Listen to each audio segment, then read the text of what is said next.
Hey everybody, Hawk LMT here, and I want to go over some improvements I've made to my Solo Cook Kit.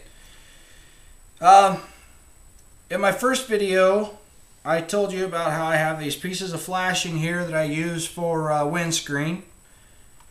Realistically, I haven't really used a windscreen too much with this kit because I've used it in enclosed conditions and just haven't really had a necessity for a windscreen. Well, the other day I was using it outside and needed the windscreen. I put the windscreen on it, and I went ahead and put my lid up here like I normally did, like I told you I did in my other video.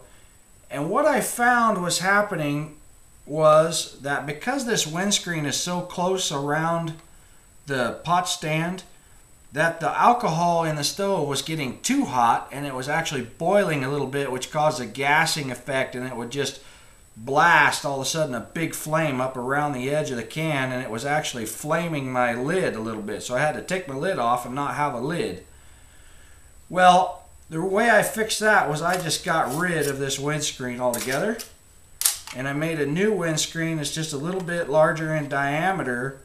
This is windscreen material that you could get from Tenney at Mini Bull Designs.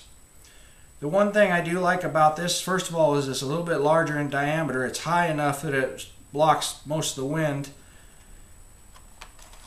But because it's more of a heavy foil type of material, if I decide that I need more wind protection, I put these flaps in here. I could just bend all these flaps up, and it'll give me more height for my windscreen. Like I said, most of the time I don't even use a windscreen anyway. But when I do use one, I want it to actually be effective. So that's one improvement. The other improvement is that I've gotten a lid from Tenney at Mini Bull Design. And this lid is actually the lid off of his Grate Oven. Grate oven. So if you're ever thinking about getting a hold of one of these lids. It's a great little lid. The one thing, if you do use this lid, you need to know is that you have to safety cut your can. You can't use just a regular can opener and cut the inside of the rim out of this almond can. You have to use a special safety can opener that cuts around the outside and takes the whole rim out.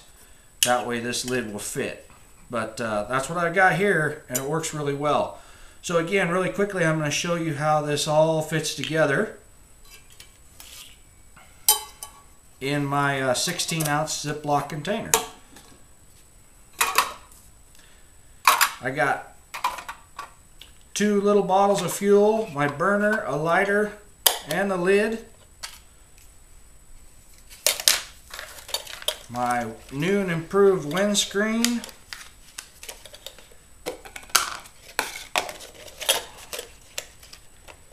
And again, it all fits inside a Ziploc. One of the other things, I've lost it. But if you take one of those little fuel bottles out, you can also fit one of those titanium folding spoons in there, so it's completely self-contained. Anyway, that's the new improved Solo Cook Kit for Hawk LMT. If you have any questions or comments, just let me know. Thanks.